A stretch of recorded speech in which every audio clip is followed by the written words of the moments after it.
Assalamualaikum warahmatullahi wabarakatuh. Selamat pagi teman-teman dari Pendidikan Biologi 2019. Kali ini kita masih diberikan nikmat berupa sehat maupun nikmat rezeki dan nikmat untuk mengikuti mata kuliah kali ini, yakni mata kuliah struktur hewan invertebrata yang kita lakukan secara daring.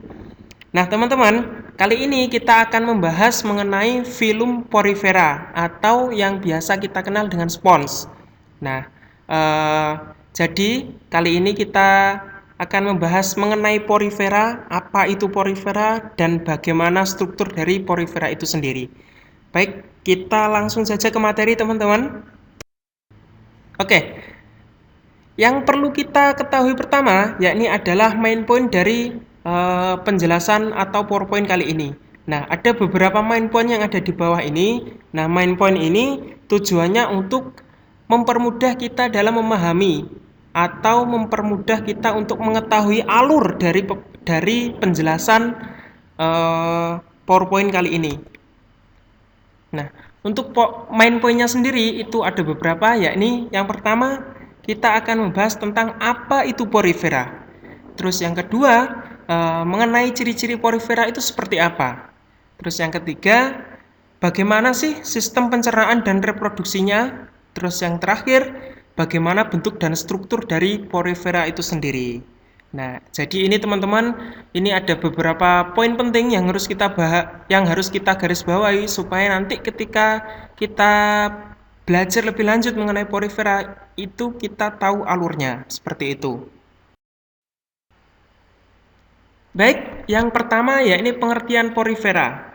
Nah, porifera ini berasal dari bahasa Latin ya, yakni dari kata porus yang berarti pori dan fer yang mempunyai arti membawa. Nah, dalam istilah lain atau dengan kata lain, porifera ini bisa disebut dengan hewan multiseluler, yakni bisa disebut metazoa yang paling sederhana. Nah, kenapa kok paling sederhana? Nanti kita akan bahas penjelasannya ke belakang. Nah, hewan ini atau porifera ini memiliki ciri umum yakni tubuh berpori seperti busa atau spons. Sehingga porifera ini disebut juga sebagai hewan spons. Oke, teman-teman, jadi porifera ini dikategorikan sebagai hewan ya, bukan tumbuhan. Yakni biasa disebut dengan hewan spons, seperti itu. Oke, next. Porifera ini merupakan salah satu kelas dari invertebrata atau hewan tidak bertulang belakang. Nah, porifera adalah hewan yang pada permukaannya atau pada permukaan tubuhnya memiliki pori-pori. Nah, porifera ini juga merupakan hewan bersel banyak atau biasa dengan disebut metazoa yang paling sederhana atau primitif. Nah, kenapa kok bisa disebut sebagai metazoa yang paling sederhana atau primitif? Karena porifera ini belum mempunyai organ atau jaringan yang sejati atau belum mempunyai organ yang terspesifikasi. Seperti itu. Nah, maka dari itu maksud dari organ yang belum terspesifikasi itu belum diketahui fungsi dari organ ini maupun organ yang lainnya dari porifera itu sendiri. Nah, terus ada lagi porifera ini merupakan hewan multiseluler tapi belum mempunyai jaringan atau organ. Nah, itu ya, seperti yang disebutkan tadi bahwa hewan ini atau porifera ini belum atau tidak mempunyai jaringan atau organ, maka dari itu disebut metazoa yang paling sederhana atau primitif. Next. Oke. Morfologi dan anatomi dari porifera. Nah, porifera ini memiliki ukuran tubuh yang sangat bervariasi. Ada yang sebesar kacang polong dan ada pula yang tingginya mencapai 90 cm dan lebarnya mencapai 1 meter. Nah, bentuk dari porifera ini sangat bervariasi. Tetapi kebanyakan bentuknya ini tidak beraturan atau tidak simetris. Tetapi di dalam beberapa kejadian juga ditemukan bahwa Porifera ini memiliki tubuh yang simetris seperti itu. Next, itu ada tubuhnya atau tubuh dari Porifera ini memiliki pori-pori yang disebut dengan ostium. Terus bagian yang menghubungkan lingkungan luar dan dalam tubuh dari Porifera disebut osculum. Terus tubuh luarnya dilapisi sel epitel berbentuk pipih atau disebut dengan sel leher atau koanosit. Nah, ujung dari koanosit ini memiliki flagellum. Ini baru morfologinya ya, nanti fungsinya ada sendiri terkait dengan organ-organnya. Oke, jadi ini kalau kita visualisasikan bentuk Porifera, jadi bentuknya bermacam-macam. Ada yang bentuknya tidak beraturan, ada yang beraturan atau simetris. Nah ini, tetapi kebanyakan dari Porifera ini bentuknya tidak beraturan. Cuma ada beberapa yang bentuknya simetris ya. Oke, next kita lanjut ke ciri-ciri dari Porifera. Nah, yang pertama, merupakan hewan bersel banyak atau metazoa yang paling sederhana juga primitif. Nah, sebagian besar atau ciri-ciri yang kedua, sebagian besar Porifera ini hidup di laut dengan kedalaman sekitar 3,5 meter. Seperti itu. Jadi berada di perairan dangkal dengan kedalaman 3,5 meter. Yang ketiga, bentuk tubuh Porifera ini menyerupai vas bunga atau piala serta melekat di dasar perairan. Yang keempat, tubuhnya terdiri dari 2 lapisan sel atau biasa kita sebutnya dengan dipoblastik. Dengan lapisan luarnya yakni epidermis yang tersusun dari sel yang memiliki bentuk pipih yang kemudian disebut dengan pinakosit.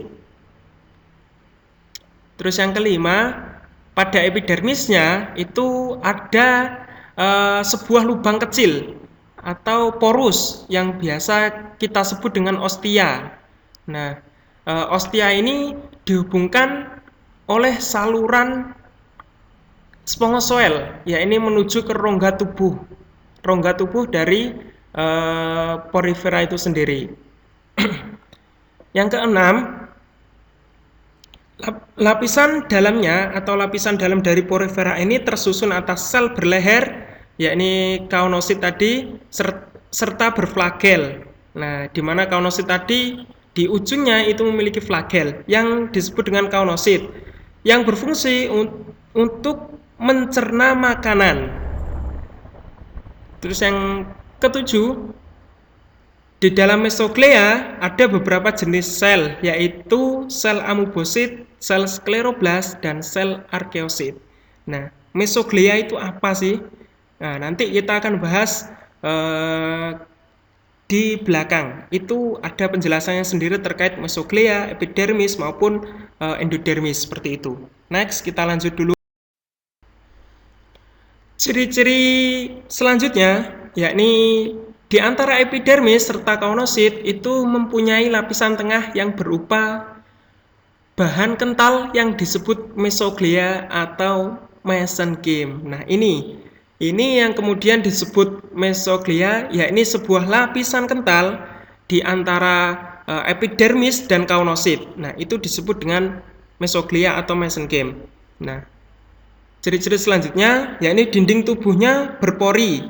Makanya disebut porifera karena tadi terkait juga dengan pengertian secara bahasanya tadi, pori atau porus yakni pori dan vera membawa seperti tadi, dan sudah mempunyai sistem kanal. Selanjutnya, spongin tersusun atas serabut spongin yang lunak berongga yang membentuk seperti spon.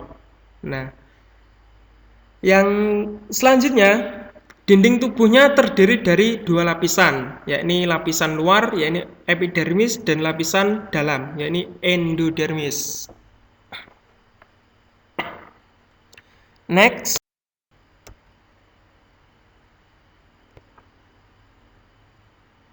Oke, kita masuk ke struktur dan fungsi tubuhnya ya.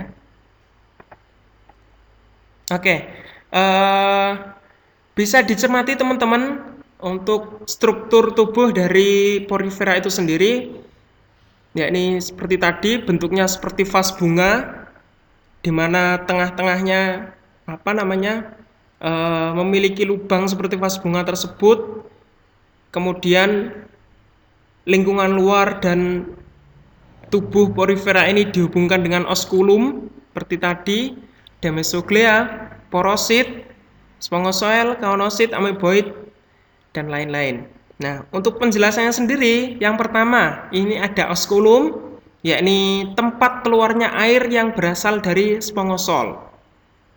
Nah, osculum ini juga berperan untuk menghubungkan lingkungan luar dan tubuh bagian dalam dari porifera. Selanjutnya ada mesoglea, yakni lapisan pembatas antara lapisan dalam dan lapisan luar. Seperti itu. Terus ada porosit, yakni saluran penghubung antar pori-pori spongosol atau sebagai tempat masuknya air. Terus untuk spongosol sendiri, yakni rongga di bagian dalam tubuh porifera. Terus ada ameboid, yakni sel yang berfungsi mengedarkan makanan. Ada epidermis, yakni lapisan terluar, spekula atau rangka tubuh atau penyusun tubuh, flagel, alat gerak kaunosit, dan kaunosit sendiri adalah sel pelapis spongosol serta berfungsi sebagai pencerna makanan.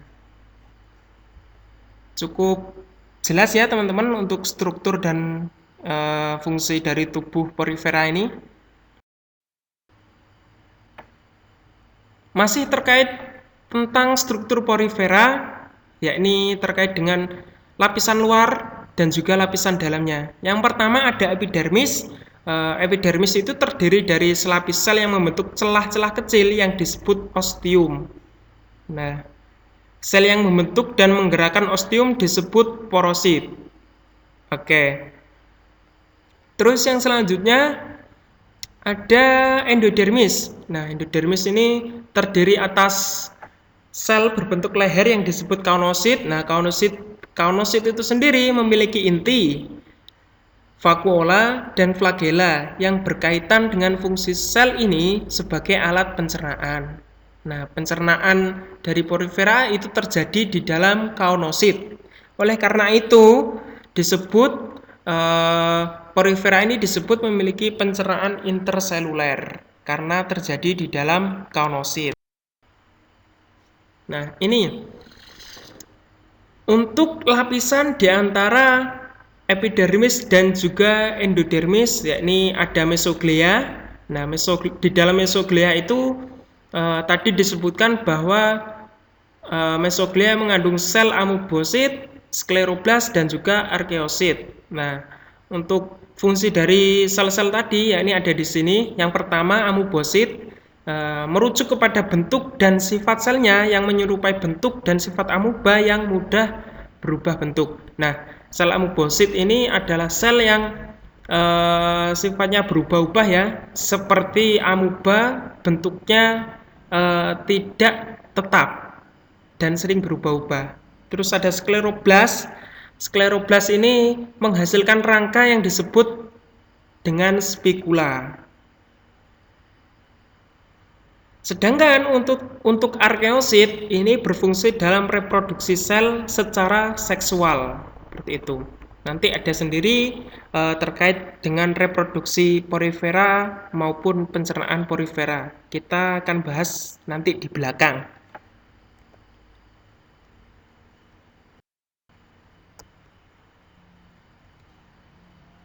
Nah, ini terkait sistem pencernaan makanan pada porifera. Yang pertama, pencernaan makanan pada porifera ini adalah pencernaan intraseluler. Nah, pencernaan intraseluler itu merupakan pencernaan makanan yang terjadi di dalam sel. Terus yang kedua, proses pencernaan makanan itu diawali dari masuknya air melalui pori-pori tubuh porifera, yakni ostium tadi ya. Jadi air masuk melalui ostium, kemudian air akan masuk ke dalam tubuh bersamaan dengan plankton dan bakteri yang menjadi sumber makanannya. Nah, jadi porifera ini sifatnya heterotrof, bukan autotrof, ya ini mengambil makanan dari lingkungan sekitarnya berupa plankton dan bakteri. Seperti itu. Air masuk melalui ostium, kemudian air tersebut akan masuk ke dalam tubuh porifera, kemudian akan dicerna atau akan diproses melalui kaunosit tadi, di mana yang ujungnya terdapat flagel tersebut. Selanjutnya, setelah air masuk ke dalam tubuhnya, ke dalam tubuh porifera, kemudian air melalui mikrofili yang terdapat pada sel kaunosit akan memproses atau menyaring plankton dan bakteri untuk dijadikan makanan. Seperti itu. Kemudian, sel amoeboid memiliki tugas untuk mengedarkan hasil tangkapan atau bakteri dan plankton tersebut ke seluruh tubuh porifera. Dan yang terakhir, setelah air disaring di sel kaunosit, dijaring makanannya yaitu berupa plankton dan bakteri tadi, kemudian air akan dikeluarkan kembali melalui oskulum.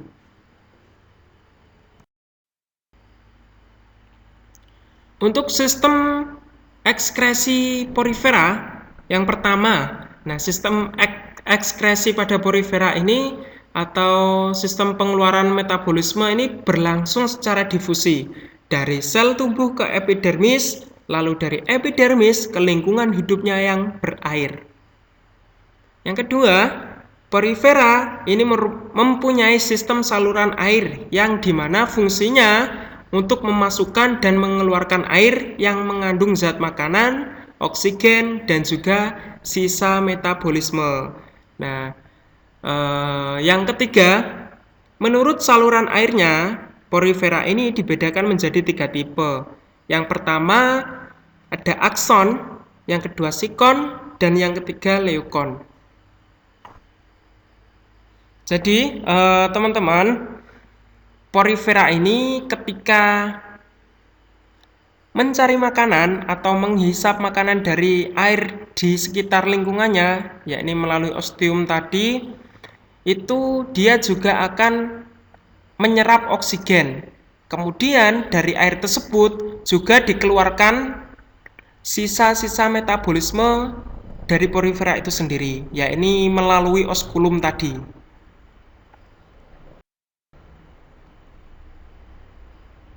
Baik, ini tipe saluran tipe saluran ekskresi pada porifera tadi, yakni ada 3 tipe. Yang pertama tipe askon, ini adalah tipe paling sederhana di mana air masuk melalui ostium, kemudian menuju ke spongosoel, dan kemudian keluar melalui oskulum.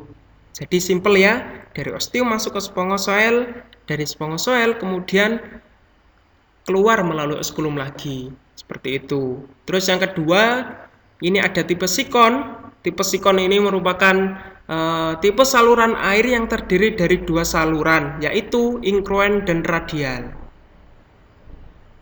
Gimana cara kerjanya? Nah, air masuk melalui ostium menuju ke saluran radial. Nah, melalui porosity atau melalui porosity air dari saluran ingruen menuju ke saluran radial. Jadi ada dua pintu air untuk masuk. Ya, ini melalui ostium, kemudian ke saluran radial, atau melalui porosity air dari saluran ingruen menuju ke saluran radial. Jadi ada 2 ya teman-teman. Setelah air masuk ke saluran radial, baru kemudian masuk ke spongosoel. Dari spongosoel kemudian dikeluarkan lagi melalui oskulum. Jadi seperti itu untuk cara kerja dari tipe sikon ini. Terus yang ketiga, ada yang namanya tipe leukon atau biasa juga disebut dengan ragon ya. Ini merupakan tipe saluran air yang paling kompleks. Kenapa kok bisa disebut paling kompleks? Karena prosesnya itu tidak seperti askon maupun sikon. Proses dari tipe leukon ini sangat rumit atau biasa kita menyebutnya agak ribet lah atau kompleks. Nah, gimana cara kerjanya? Yakni air akan masuk melalui ostium menuju ke rongga-rongga bulat yang saling berhubungan dan dibatasi oleh kaunosit. Nah, kemudian baru menuju ke spongosoel dan keluar melalui osculum. Seperti itu teknisnya ya.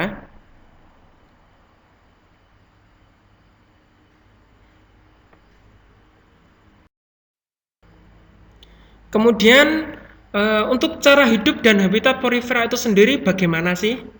Nah,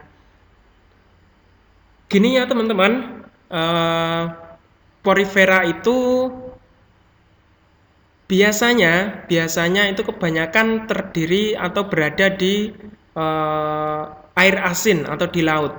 Nah, tetapi ada juga porifera yang hidup di air tawar, tetapi itu jumlahnya tidak seberapa. Jadi banyakkan yang di air laut. Nah, pada umumnya porifera itu hidup di perairan yang dangkal dan jernih. Namun, ada pula yang hidup di perairan berpasir atau berlumpur. Nah, porifera dewasa hidup sesil atau melekat pada suatu substrat. Nah, porifera itu hidup secara heterotrof dengan memakan bakteri dan plankton seperti yang saya sebutkan di awal tadi ya. Jadi habitat dari porifera itu sendiri kebanyakan berada di air laut, terus kemudian berada di perairan dangkal antara 3,5 meter sampai 5 meteran lah. Kalau pada kedalaman tersebut kan masih dikategorikan sebagai airnya jernih, dapat dikategorikan sebagai perairan dangkal dan airnya jernih. Nah, itu yang habitat yang pas atau yang biasa dihidupi oleh porifera. Oke, next kita lanjut untuk sistem reproduksi dari porifera. Nah, reproduksi dari porifera itu ada dua cara, yakni secara aseksual dan juga seksual. Nah, yang pertama untuk reproduksi aseksual, porifera ini dengan cara pembentukan tunas baru, yakni istilah kerennya bisa kita sebut dengan budding, seperti itu. Nah, tunas tersebut atau hasil budding ini tadi dihasilkan kemudian memisahkan diri dari induknya serta hidup sebagai individu baru atau juga tetap menempel pada induknya sehingga akan menambah jumlah bagian dari kelompok porifera itu sendiri. Tenang teman-teman, untuk sistem reproduksinya ini nanti ada visualisasinya, ada gambarnya biar kita enak memahaminya. Terus yang kedua, ini ada reproduksi seksual. Nah, reproduksi seksual ini berlangsung dengan cara bertemunya sel telur serta sel spermatozoid.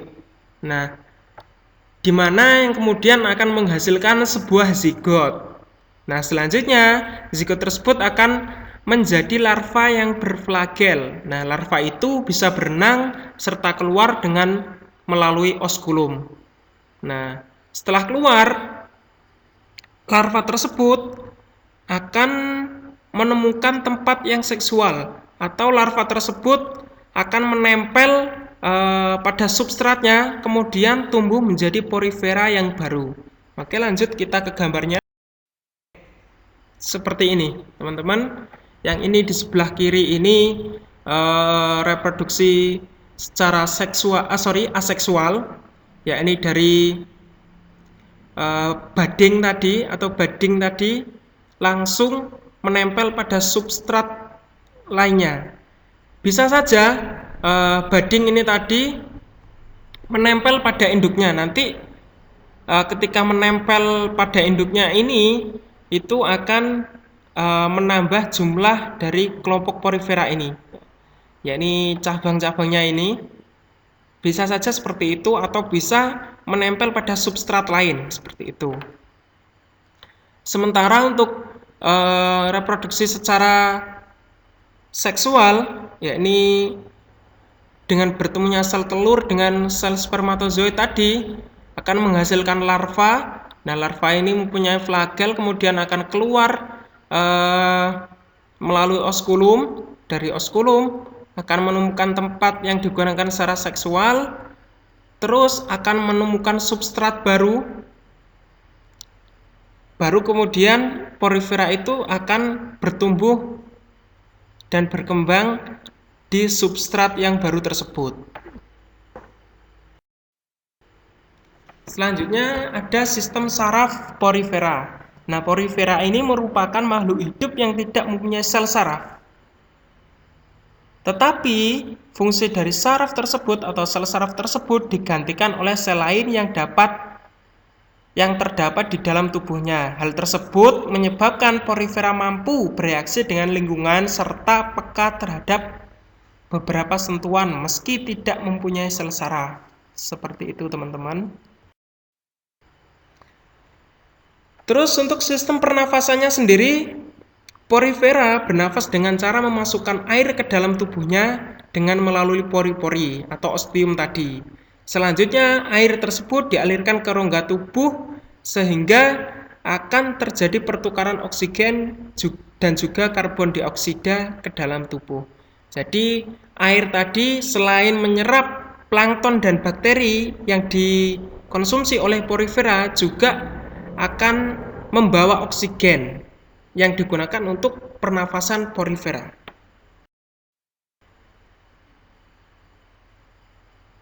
Oke, demikian teman-teman.